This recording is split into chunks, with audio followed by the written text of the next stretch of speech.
They want to hear you. Yeah. Thank you. Well, I was just saying, you know, Sarah and I, we need a whole hour out here with you guys. What do you think?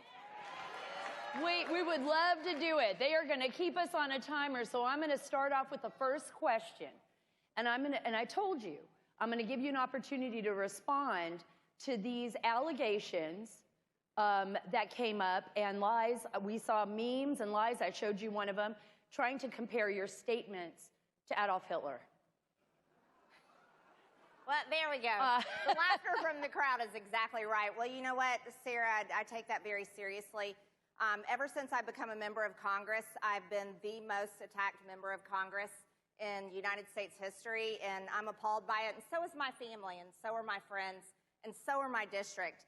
Being kicked off committees and lied about constantly in the media is disgusting, and all of us are fed up with it. But when I said that I'm a Christian nationalist, I have nothing to be ashamed of, because that's what most Americans are. We're proud of our faith. We're proud of our faith, and we love our country.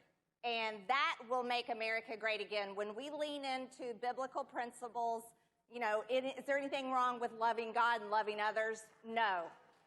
And when we lean in, and the Republican Party is the party that serves America and Americans first, then we really will win, and the Democrats will not destroy our country. So I don't back down from those comments, but I denounce the lying media for what they've said. Enough of it. And you've seen that over and over again. This is an issue that has been first and foremost, I think, ever since 2016 specifically. We saw the nation, you know, in turmoil, political turmoil, the weaponization of our agencies, the targeting attacks on President Trump, as well as other Republicans who supported him. Talk a little bit about that and how that not only affects the members of Congress and how you're going to handle that in the future, but affects the American people.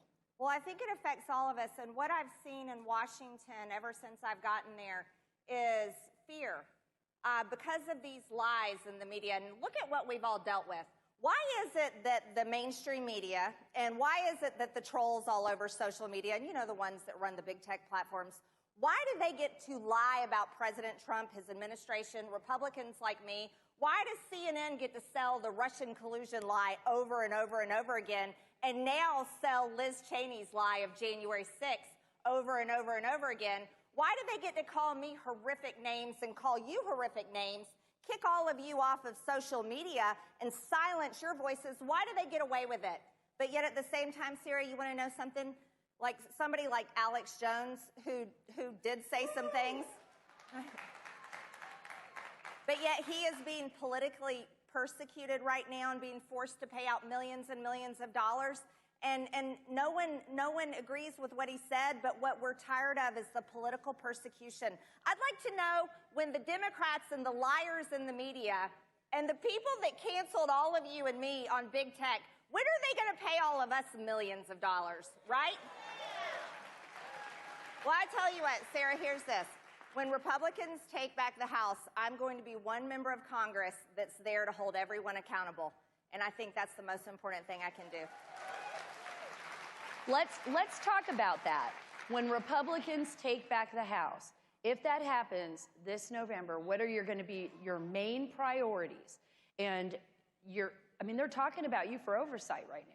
Yes. Let's talk a little bit about that. Yeah. Do you guys want to see me on the oversight committee?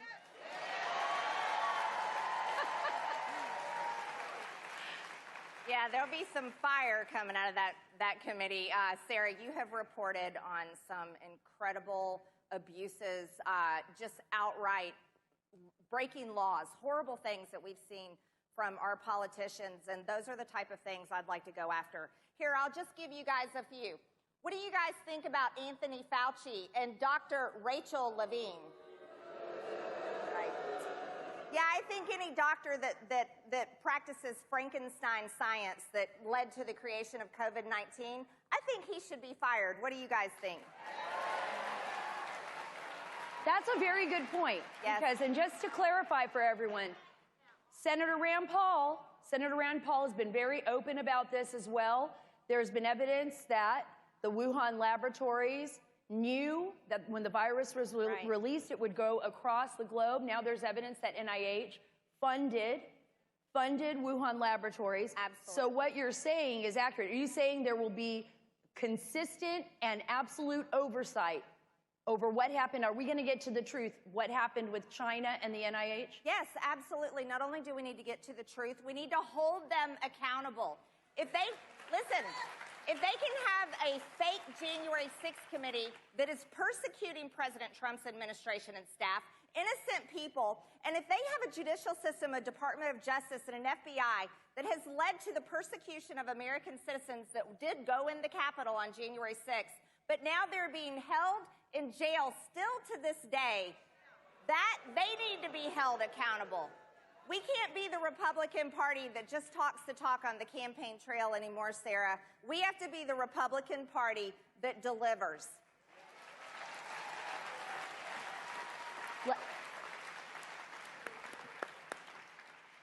As far as the Republican Party, do you feel that there are divisions within the Republican Party as well, that you're standing up to maybe, and we've heard this before, an establishment? Will we see more unification of that Republican Party come November or 2024? Well, I will tell you this, and I've always been open and honest about it. There is a civil war in the GOP. But I'll tell you what, Sarah, I lean into it because I know that iron sharpens iron, and there's one way to resolve our disagreements, and that's by fighting it out inside in our meetings and in our offices, and that's what we've been doing. We've been doing it for months. But here's what I really want to see from our Republican conference. Like I said, our voters, and I've been saying this, our voters and our donors and everyone that supports the Republican Party, they aren't going to support us if we do not stop what's happening to America. We're a country with over $30 trillion in debt. We're a country that has wide open borders. We're a country that is in a recession, no matter how they define it.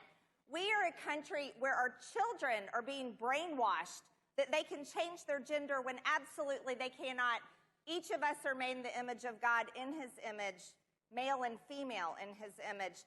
And if we're the Republican Party that is willing to not only close our borders to the daily border invasion, if we're the Republican Party that isn't capable of stopping the crime and putting criminals in jail, if we're the Republican Party that isn't capable of defending children and protecting them from genital mutilation, puberty blockers, and just outright perverse teachings in our taxpayer-funded schools, then what kind of party are we? And we will not deserve, nor will we get the support from our base. And so I will be urging my colleagues, look, we've got to fight harder than ever before because the Democrats have showed us who they are, Sarah, and you've seen them. You have reported on it over and over. Oh, and yeah. We have to stop them. You brought up a great point. Yeah, she brought up a very good point here. Seeing who someone is.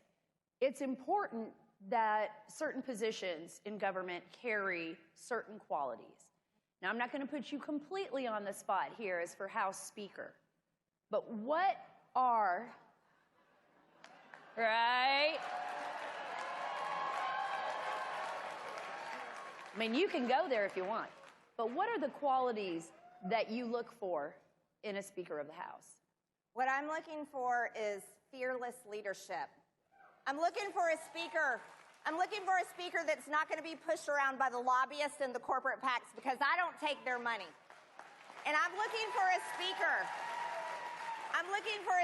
that is going to think about those small business owners the same way they think about the corporate owners and the same way they think about the janitors, the truck drivers, and the factory workers. I want a speaker that is going to put America first, all of your money first, our borders and our children's future above everything. That's the future Speaker of the House. And my last question, because we had such a short amount of time, and I would have asked her about everything from Hunter Biden to Afghanistan. And I would have said all my opinions. What is your advice? What is your advice to your base in Georgia, to the American people, about these midterms and how important it is for each and every one of us to be involved in the political process. Do you have any advice for them? Absolutely. We are a government for the people and by the people. And ladies and gentlemen, if you sit home and you sit it out, then you're going to keep having the government that you have. And that's what's happened for decades now. We haven't held them accountable. And I take as much blame as anyone. What you have to do is you have to show up and vote, even if you don't trust your elections. Because if we sit it out on the sideline, it's like watching a battle rage in front of us and not going in to fight. We have to get in there to vote. You have to volunteer and work the polls. You have to make sure that they count the ballots correctly. And I think in Arizona, we just saw some crazy shenanigans, but some great people won. But we have to care. If we want the country that we know we have and we know we love and we know we're going to continue to fight for our kids in the future, we have to show up. And that's how we're going to hold them accountable, and that is how we're going to help and make this country great again, because I know it can be done. And I believe in you to do it more than myself. So thank you so much. Everyone, Congresswoman Green.